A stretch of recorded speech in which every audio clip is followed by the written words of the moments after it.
অধিকার আদায়ের জাতীয় সংগঠন, বিভিন্ন দলের বিভিন্ন ধর্মের সমাবেশ সভা, এই খড়গপুরের মানুষ তালবাগিচার বাঙালি দেখেছেন। আজ বাংলা পক্ষ প্রথমবার এই তালবাগিচায়, যেখানে প্রচুর উদ্বাস্তু বাঙালির বাস, সেখানে সভা করছে।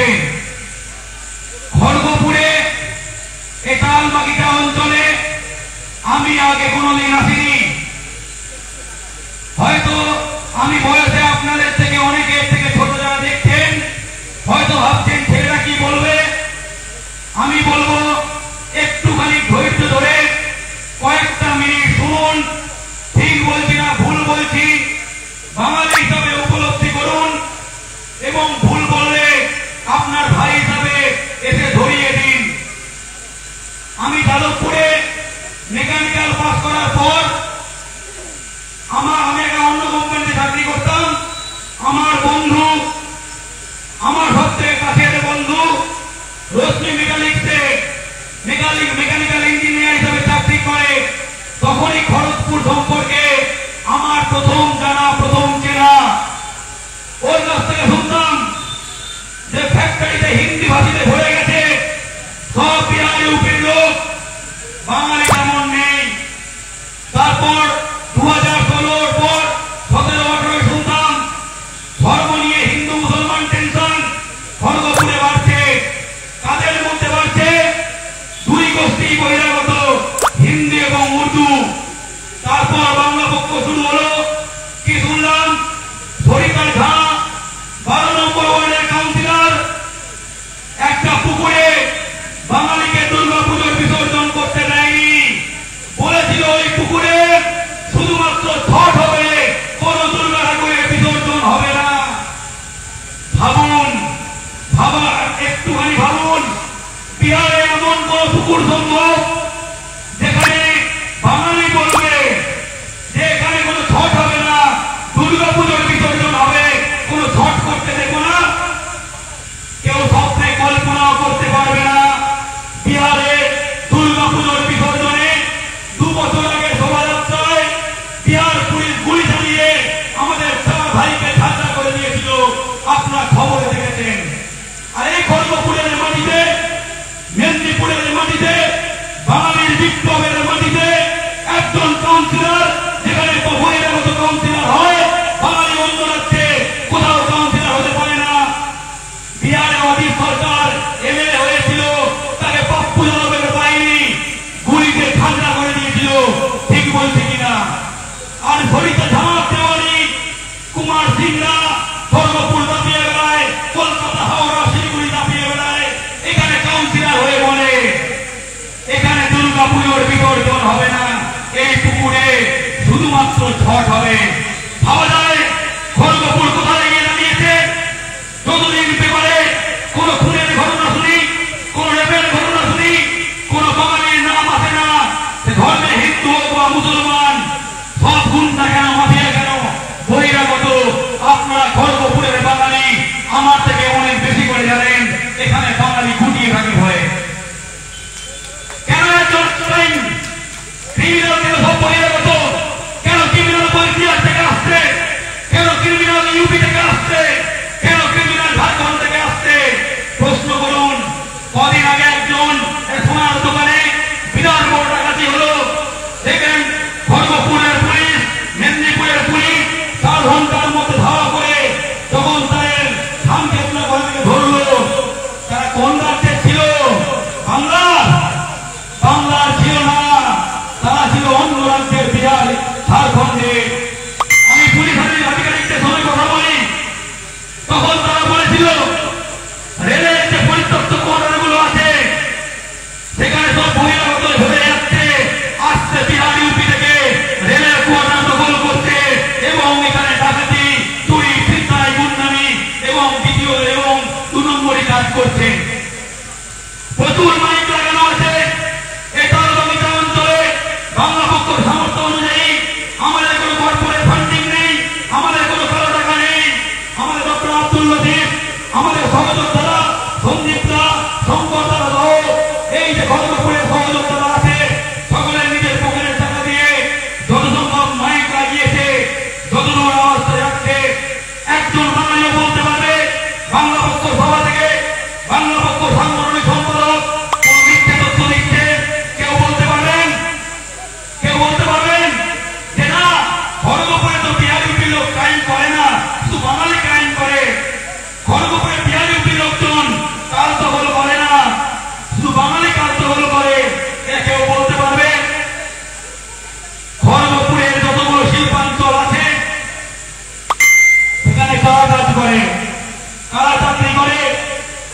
খড়গপুরের হয়ে, আপনি খড়গপুরে জন্মেছেন, এখানে ফ্যাক্টরি হয়েছে, আপনি দূষণ ভোগ করেন।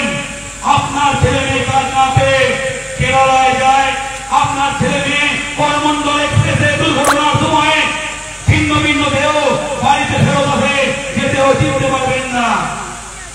আপনার ছেলে মুম্বাইয়ে কাজ করতে যায়, আপনার ছেলে গুরগাঁওতে কাজ করতে যায়, সেখানে বাংলা ভাষায় কথা বলার জন্য হিন্দু হোক বা মুসলিম বাংলাদেশি বলে টর্চার করে। ভাববেন না হিন্দু বলে করে না। এনআরসি দিয়ে করতে করতে বিহার, ইউপি, দিল্লি, রাজস্থানের মাথায় ঢুকে গেছে বাঙালি মানেই বাংলাদেশি। গুরগাঁওতে বস্তি উচ্ছেদ করা হয়েছে, দু এক বছর আগে মুড়ে আপনারা খবরে দেখেছেন বাঙালি শ্রমিকদের মেরে ফেলানো হয়েছে। আপনারা দেখেছেন ব্যাঙ্গালোরে অরবিন্দ লিম্বাভানি বিজেপি বিধায়কের নেতৃত্বে ব্যাঙ্গালোরের বস্তি, বাঙালি বস্তি ভেঙে গুড়িয়ে দেওয়া হয়েছে।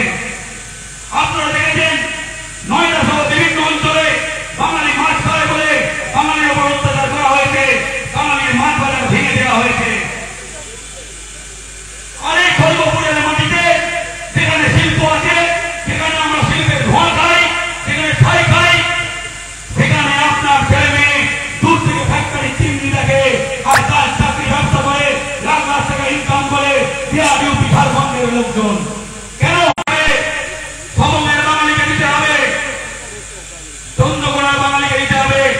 এই প্রশ্নটা আপনার বিধায়ক কাউন্সিলরদের কেন করেন না? নিজের অধিকার কেউ দেয় না, অধিকার ছিনিয়ে নিতে হয়।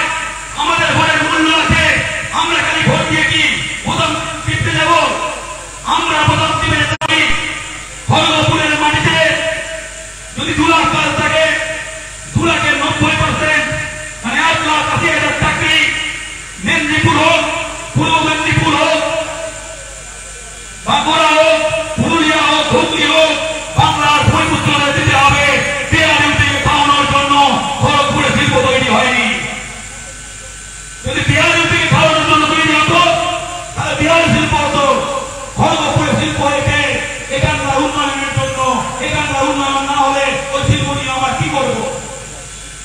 এমনকি শালবনিতে জিন্দালের একটা ফ্যাক্টরি হয়েছে, সিমেন্ট ফ্যাক্টরি, সেখানে গেলে গিয়ে আমরা আন্দোলন করেছিলাম। কারণ 10% বাঙালি নেই, বাঙালিকে কাজে নেয় আর ছাড়াই করে দেয়। ওদের ছাড়াই করে না, ওদের চালায় না, ঘুরে দেশওয়ালি ভাইদের ডেকে ডেকে আনে। ফ্যাক্টরিগুলো আছে, নিজেকে প্রশ্ন করুন ছেলেটা ভুল বলছে কিনা। আপনার ছেলের বয়সী হতে পারি, আপনার ভাইয়ের বয়সী হতে পারি, কারো দাদা হতে পারি। এই প্রশ্নটা আমি করছি। আমার বাঙালি ভাইকে কেউ কংগ্রেস করতে পারে, কিন্তু দিনের শুরুতে এবং শেষে আমাদের পরিচয় আমরা বীর সুভাষের জাতি, আমরা বাঙালি, আমরা ক্ষুদিরামের জাতি। কেউ ধর্মে মুসলমান হতে পারে, কেউ ধর্মে হিন্দু হতে পারে, কিন্তু আমরা বাংলা ভাষায় কথা বলি। আমরা বাঙালি, আমরা ঐক্যবদ্ধ হয়ে খড়গপুরের শিল্পাঞ্চলের চাকরি কাজ ছিনিয়ে নেওয়ার শপথ যদি একবার করি, দেখবেন আপনার একতলা বাড়ি আছে, 2 তলা হবে। আপনার ছেলে বাইরে যাবে না, এখানেই কাজ করবে। আপনার ছেলে মেয়ে আপনার সঙ্গে রাত্রেবেলা একসঙ্গে ঘুমাবে, আপনার ছেলে বাইরে যাচ্ছে, কাজ করতে যাবে না।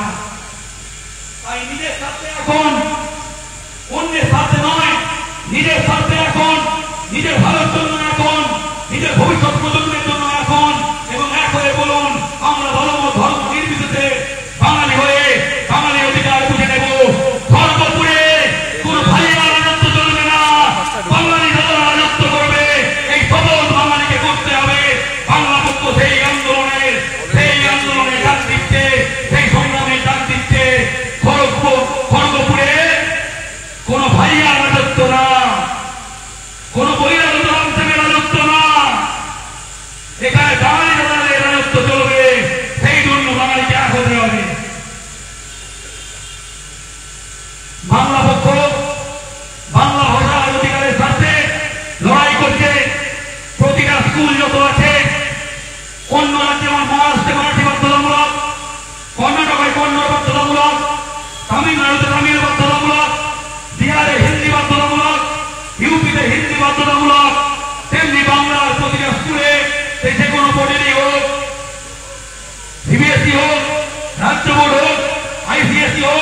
কেন্দ্রীয় বিদ্যালয় হোক, বাংলা ভাষা পড়াতেই হবে, এই দাবিতে বাংলা পক্ষ লড়াই করছে। ব্যাংকে গিয়ে দেখবেন ব্যাংকের ফর্মে বাংলা নেই, হিন্দি ইংরেজি আছে। দেখবেন আগে ব্যাংকে চাকরি করতো বাঙালি আছে, কেউ বাঙালি আছে আজকে, যত আজকে দেখেন যতদূর আওয়াজ যাচ্ছে নিজেকে প্রশ্ন করুন, রেলে আজকে বাঙালি আছে আছে এর জন্য বলবে আছে। যত ইন্ডাস্ট্রি আছে, ইন্ডাস্ট্রিয়াল ফোর্স, সিআইএসএফ মাতৃভাষা, রবীন্দ্রনাথ ঠাকুরের মাতৃভাষা, নজরুলের মাতৃভাষা বাংলায় দেওয়ার সুযোগ চাই, সমান অধিকার চাই। আমরা সেই দাবিতে লড়াই করছি এবং বাংলা পক্ষের আন্দোলনের ফলে এই প্রথমবার বিএসএফ, সিআরপিএফ, সিআইএসএফ চাকরির পরীক্ষা বাংলা ভাষায় হয়েছে। বাংলা পক্ষের আন্দোলনের ফলে বাংলা এই প্রথমবার ব্যাংকের কলকে ভারতকে স্বাধীন করার জন্য আমাদের বীর সুভাষ রাজবিহারী বসু আজাদ হিন্দ ফৌজ তৈরি করেছিল ব্রিটিশের ভিত কাঁপিয়ে দেওয়ার জন্য। তখন মাইনে করার জন্য, বন্দুক ধরার জন্য, তখন ভারতকে স্বাধীন করার জন্য বন্দুক হাতে নিজেকে ভারতের জন্য সঁপে দিয়েছিল বাঙালির নেতৃত্বে, বাঙালি এবং অন্যান্যরা। কিন্তু স্বাধীন ভারতে বাঙালির মিল নেই। তাই হলদিয়া বন্দর আছে অবিভক্ত মেদিনীপুর জেলায়, এখন পূর্ব মেদিনীপুর। সেই বন্দরের নামকরণ সতীশ সামন্তের নামে করতে হবে। বাংলা পক্ষ এই জন্য লড়ছে, কোন দল এটা বলে না, এটা বাংলা পক্ষ বলে হলদিয়া বন্দরের নাম সতীশ সামন্ত বন্দর করতে হবে। हमें बंगला नहीं आता, हमें बंगला समझ नहीं आता, हिंदी में बोलिए। ओदी बांग्लाয় চলবে না, বাংলায় থাকতে গেলে বাংলায় কথা বলতে হবে। সমস্ত ধর্মে বাংলা ভাষার দাবিতে লড়ছে। হঠাৎ আমরা যে কথাগুলো তখন বলছি, তৃণমূল বলে না, বিজেপি তো বলেই না, সিপিএম বলে না, কংগ্রেস বলে না, কিন্তু বাংলা পক্ষ বাঙালি জাতির এজিম, আমরা ভোটে লড়তে আসিনি, আমরা বাংলা। একটা কথা আমাকে বলতে বলে দেওয়া হয়েছিল, ভুলে যাচ্ছিলাম, বলে দিই। কেউ যখন বলতে যায় হিন্দি কেন শিখবো, হিন্দিতে কথা বলবো কেন, তখন বলে এবং ভারতের মোট সরকারি ভাষা 22টি, বাংলা, তামিল, তেলুগু, গুজরাটি, ওড়িয়া, মারাঠি, পাঞ্জাবি, অসমিয়া, হিন্দি, ইংরেজি, এইগুলো 22টা ভারতের সরকারি ভাষা। কোন রাষ্ট্রভাষা নেই। বাংলা ভারতের দ্বিতীয় বৃহত্তম ভাষাগোষ্ঠী এবং বাংলায় হিন্দির পর সব থেকে বেশি মানুষ কথা বলে বাংলা ভাষায়। তাই সরকারি ভাষা আছে, তার মধ্যে বাংলা একটি। এবার আসি সিএএ, যেই জন্য আজকে সভা রাখা হয়েছে, চারিদিকে দেখতে পাচ্ছেন ভারতে সংসদে পাস হয়েছিল নাগরিকত্ব সংশোধনী আইন। সেই আইন দিয়ে কিছু কথা বলবো। নাগরিকত্বের আবেদন করতে পারবেন কিনা, এই আইনে কি বলা আছে? মমতা ব্যানার্জি ঠিক বলছে নাকি শুভেন্দু অধিকারী ঠিক বলছে, দিলীপ ঘোষ ঠিক বলছে নাকি অভিষেক ব্যানার্জি ঠিক বলছে, শান্তনু ঠাকুর ঠিক বলছে নাকি অধীর চৌধুরী ঠিক বলছে, সুজন চক্রবর্তী ঠিক বলছে নাকি নিশীথ প্রামাণিক ঠিক বলছে? ভদ্রপুর শেষ বিধান পর্যন্ত নাক ঘর মেরে যাব। তাই বলছি, কেউ ভুল প্রমাণ করতে পারলে আইনের কাগজ নিয়ে এগিয়ে আসবেন। হ্যাঁ বলেছে এবং বলল কোন কাগজ লাগবে না, হিন্দু হলেই নাগরিকত্ব সংশোধনী আইনে নাগরিকত্ব পেয়ে যাবেন। আইন কি বলছে? এই আইনের 3 নম্বর পাতায়, এই হচ্ছে 3 নম্বর পাতা। ওরা বলে কোন কাগজ লাগবে না, তাই তো? Every application made under this rule shall be accompanied by, মানে অপশনাল না, দিতেও পারো না পারো না, দিতেই হবে। প্রতিটা আবেদন, যতজন আবেদন করবে প্রত্যেককে ডকুমেন্ট গুলো দিতে হবে। কোন সেই document? a copy of any one of the document specified in Schedule 1A. Schedule 1 এর কোন ডকুমেন্টের লিস্ট আছে তার মধ্যে একটা a copy of any one of the document specified in Schedule 1B. Schedule 1B তে যে কাগজের লিস্ট আছে তার মধ্যে একটা C and affidavit in format specified in 1C. তিনটে কাগজ লাগবে, Schedule 1A, Schedule 1B, Schedule 1C, affidavit. Schedule 1 এটা ভয়ঙ্কর, কারোর কাছে নেই। বাংলাদেশ পাকিস্তানের কাগজ না থাকলে কেউ সিএতে অ্যাপ্লাই করতে পারবেন না, এই আইনে পরিষ্কার করে লেখা আছে। Schedule 1 এর কাগজ মানে বাংলাদেশ বা পাকিস্তানের পাসপোর্ট, বাংলাদেশ বা পাকিস্তানের ভোটার কার্ড, বাংলাদেশ বা পাকিস্তানের রেশন কার্ড, বাংলাদেশ বা পাকিস্তানের স্কুল সার্টিফিকেট, বাংলাদেশ বা পাকিস্তানের বার্থ সার্টিফিকেট, বাংলাদেশ বা পাকিস্তানের জমি বাড়ি বা ভাড়া রসিদ। ভারতের নয় কিন্তু বলছি, বাংলাদেশ বা পাকিস্তানের কাগজ না থাকলে যে কাগজগুলো বললাম আপনার বা আপনার বাবার বা আপনার দাদুর বা বাপদাদা মায়ের এই কাগজ না থাকলে এই নাগরিকত্ব আইনে একজন আবেদন করতে পারবেন না। আমরা চ্যালেঞ্জ করে এখান থেকে বলছি, চ্যালেঞ্জ অ্যাকসেপ্ট করে দেখুন। ভারত সরকার স্বরাষ্ট্র মন্ত্রক হেল্পলাইন চালু করেছে সিএ নিয়ে, সেখানে ফোন করুন, এক্ষুনি ফোন করে বলুন আবেদন করতে গেলে কি বাংলাদেশ বা পাকিস্তানের কাগজ লাগবে, আমার কাছে নেই, আমি কি করবো? পরিষ্কার করে বলে দেবে, চ্যালেঞ্জ করে বলছি, পরিষ্কার করে বলে দেবে বাংলাদেশ বা পাকিস্তানের কাগজ নেই না থাকলে এই সিএ 2019 আপনার জন্য প্রযোজ্য নয়। অর্থাৎ 99% উদ্বাস্তু বাঙালির জন্য এই আইন প্রযোজ্য নয়, কারণ বাংলাদেশ বা পাকিস্তানের কাগজ নেই। এবার বলছে 1971 থেকে অ্যাপ্লাই করতে হবে, তাহলে করতে হবে না। এই আইন 1947 পরে আসা প্রত্যেকটা উদ্বাস্তু হিন্দু বাঙালি অবৈধ নাগরিক ধিক্কার জানাই এই আইনকে, যেখানে প্রতিটা উদ্বাস্তু বাঙালিকে অবৈধ নাগরিক বলা আছে। আপনাকে অন্য কোন দল বলেছিল আপনি অবৈধ? কেউ এসে বলতে পারবে এই দল ভুল আছে? আমরা স্বরাষ্ট্র মন্ত্রককে আবেদন করেছি ভোট ফেরানো যেন এই আইনটা সংশোধন করে দেওয়া হয়, এমন আবার ভুল আমাদের ধরাচ্ছে। শিডিউল 1বিতে সমানভাবে ভারতে ঢুকেছি সেটা লিখতে হবে। আপনি ভারতীয় আছেন, এই আইনে বলছে আপনাকে লিখতে হবে কোর্টে গিয়ে এফিডেভিট করে। আমি বলছি কি, আইন বলছে কোন নেতা আইন পড়ে ধরাচ্ছে না, বাংলা পক্ষ আইন পড়ে ধরাচ্ছে। কোন বাপের বেলার ক্ষমতা থাকলে মায়ের ভাবুন তো, আবেদন করতে গেলে এই ডিক্লারেশন দিতে হবে এবং বাংলাদেশ পাকিস্তানে কাগজ জমা করতে হবে, নাহলে আবেদন করতে পারবেন না। শান্তু ঠাকুরের কথায়, শুভেন্দু অধিকারীর কথায় হিন্দু বাঙালিকে বোকা বানাচ্ছে। ভাবুন, আপনি মুসলমান বিদ্বেষের বলি হয়ে আছেন, ওপার বাংলা থেকে চলে এসেছেন, তাই মুসলমান বিরুদ্ধে আপনার রাগ আছে। সেই রাগে আগুন দিয়ে কেউ তো বলতে পারে, এগিয়ে আসতে পারে, আসুক না, চ্যালেঞ্জ করছি। আসছে না কেন? কারণ আইনের কথা সত্য, কারণ মুখের কথা নয়, আমি আইন থেকে বলছি। বাংলাদেশি মহিলাদের দায়িত্ব হবে।